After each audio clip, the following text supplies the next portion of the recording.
Class 10th के सभी विद्यार्थी ध्यान दें। आज की इस क्लास में अर्धवार्षिक परीक्षा जो आपकी होने वाली है उसके लिए हिंदी का एक पेपर हम कंप्लीट करने वाले हैं।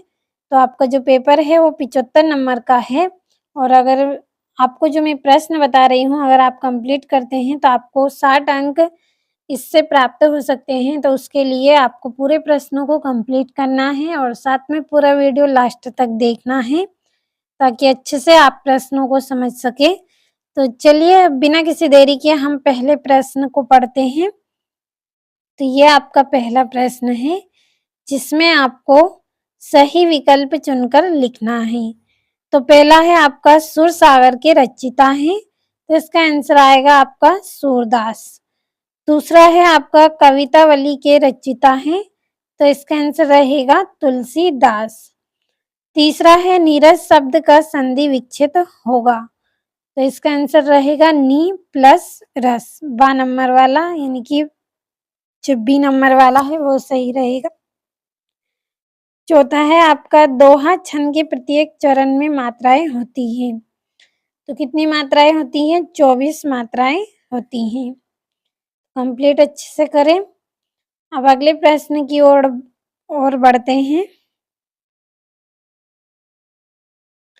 तो ये आपका यहाँ पे अगला जो प्रश्न है, वात्सल्य रस के सम्राट हैं, तो वात्सल्य रस के सम्राट कौन है? इसका आंसर आएगा आपका सूरदास। और 10वें रस का नाम है, तो 10वें रस का नाम क्या है? वात्सल्य रस।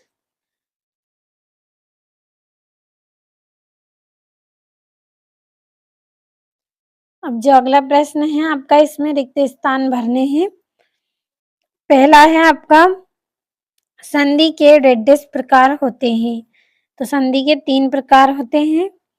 दूसरा है आपका 2 या 2 से अधिक शब्दों के मेल को डेढ़ कहते हैं, तो क्या कहते हैं? समास कहते हैं। तीसरा है आपका एकांकी नाटक डेढ़ में अंक होते हैं, तो इसमें कितने अंक होते हैं? 1 अंक होता है इसमें। अगला है आपका प्रतिमा बनाने वाले का नाम डेढ़ था, तो क्या नाम था उसका? मोतीलाल।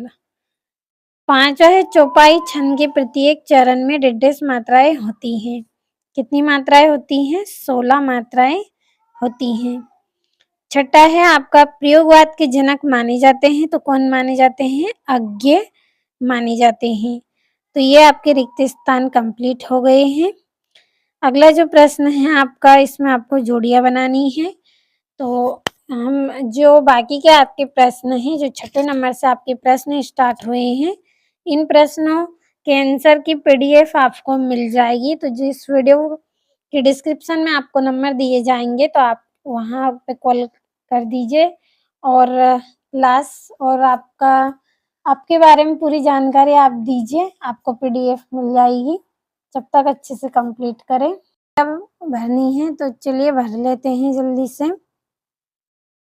तो ये यहाँ पे आपकी पहली जोड़ी है नेताजी का चश्मा, तो ये नेताजी का चश्मा की जोड़ी रहेगी स्वयं प्रकाश, ये वाली। और दूसरा है बाल गोविंद भगत, तो बाल गोविंद भगत का क्या आएगा? रामरक्ष बेनी पुरी, दूसरी जोड़ी। तीसरी है माता का आंचल, तो इसका आएगा आपका शिव पूजन सहाय। चौथी है मैं क्यों लिखता हूँ, तो इसका आंसर आएगा आपका अज्ञेय।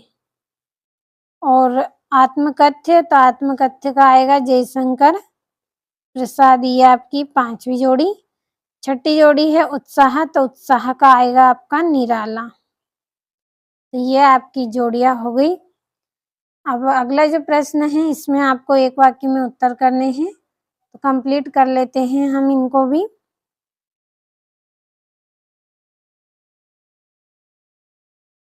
पहला है आपका जिसके समान कोई दूसरा ना हो, तो इसका आंसर आएगा अद्वितीय। जिसके समान कोई ना हो वो क्या होता है? अद्वितीय होता है। दूसरा है किसी एक खंड का नाम बताना है आपको, तो इसका आंसर आएगा पंचवटी, इसका आंसर रहेगा पंचवटी। तीसरा है भगवान शंकर का धनुष किसने तोड़ा? किसने तोड़ा था? श्री राम ने। और रस के कितने भेद होते हैं? तो रस के कितने भेद होते हैं? 10 भेद होते हैं, तो यहीं पे लिख दिया है। 5 है बाल गोविंद भगत पाठ के लेखक का नाम लिखिए। तो राम वृक्ष बेनीपुरी है।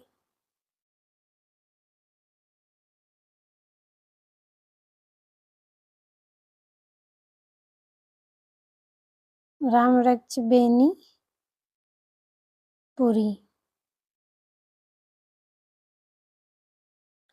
अगला है आपका अटल शब्द का पर्यायवाची शब्द है, तो इसका आएगा अचल। क्या आएगा? अचल। तो एक वाक्य में उत्तर हो गए हैं आपके। अब बढ़े अगले प्रश्न की ओर। जल्दी से स्क्रीनशॉट लीजिए।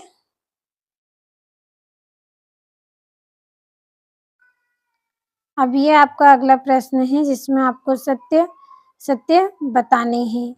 तो पहला है हरि गीतिका छंद में 30 मात्राएं होती हैं, तो ये क्या रहेगा आपका? असत्य रहेगा। दूसरा है रामचरित मानस का प्रमुख छंद चौपाई है, तो ये आपका सत्य रहेगा। तीसरा है निराला छंद मुक्त काव्य के प्रवर्तक माने जाते हैं, तो ये भी सत्य। और चौथा है विद्यालय के प्रमुख शिक्षक को प्राचार्य कहा जाता है, तो ये भी आपका सत्य। पांचवा है महाकाव्य में संपूर्ण जीवन का चित्रण होता है, तो ये भी सत्य। और शब्द के पूर्व लगाने वाले शब्द को प्रत्यय कहते हैं, तो ये आपका गलत रहेगा।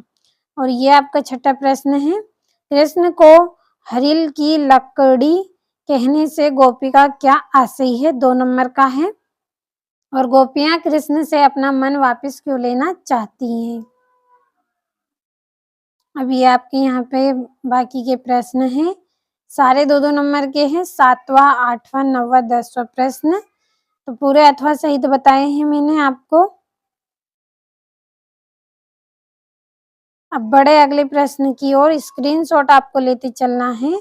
अलंकार किसे कहते हैं? अलंकार के भेद बताना है। और कैप्टन कौन था? उससे कौन सी बातें आहत करती थी? तो ये यहाँ से भी ले।